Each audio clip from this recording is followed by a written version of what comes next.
Бүгд найрамдах Хятад улсын Өвөр Монголын өөртөө цэцгүүрний хайлар хотно 3 дугаар сарын 13-наас 17-ны өдрүүдэд Монгол Оросын холбооны улс бүгд найрамдах Хятад улсын нийслэлийн удирдагчид болон хөл бөмбөгийн нөхөрсөг тэмцээн зохион байгууллаа. Уг тэмцээнд Монголын талаас 25, Хятадын талаас 35 нийслэлийн удирдагч, мөн Оросын талаас нийслэлийн удирдагч болон инженер техникийн ажилчдаас бүрдсэн эд 22 хүн оролцсон.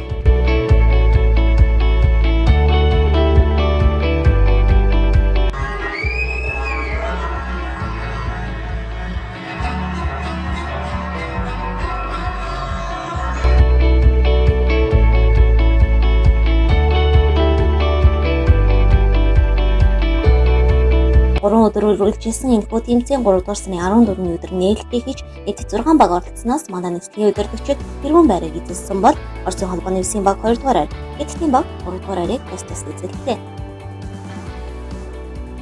2011 оноос анх Оросын холбооны улсын нийслэлийн удирдагчтай хамтран хөл бөмбөгийн нөхөрсөг тэмцээнийг зохион байгуулж эхэлсэн. Энэ жилийн хувьд Иргэний нийслэлийн ерхий газрын нийслэлийн хөдөлгөөний үйлчилгээний албаны дарга Мөнх Жаргал, аэродром ойртолтын нийслэлийн хөдөлгөөний удирдлагын хэсгийн дарга Мөнгөн хоёрын нарын санаачилгаар Хятад улсыг оролцуулан анх удаа 3 улсын хамтарсан хөл бөмбөгийн нөхөрсөг тэмцээнийг зохион байгууллаа.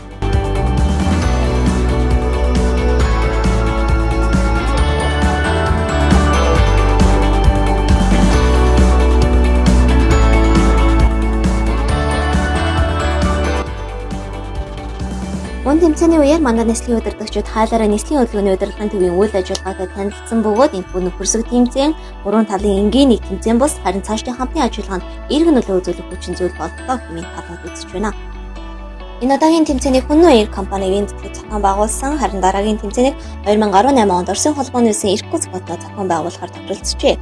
Мөн тэмцээний цар хүрээ төрөл зүйлийг өргөжүүлэн Япон, Өмнөд Солонгос, Сингапур зэрэг Азийн орнуудын нийслэлийн удирдагчдыг хамруулан жил бүр зохион байгуулахаар төлөвлөж байна.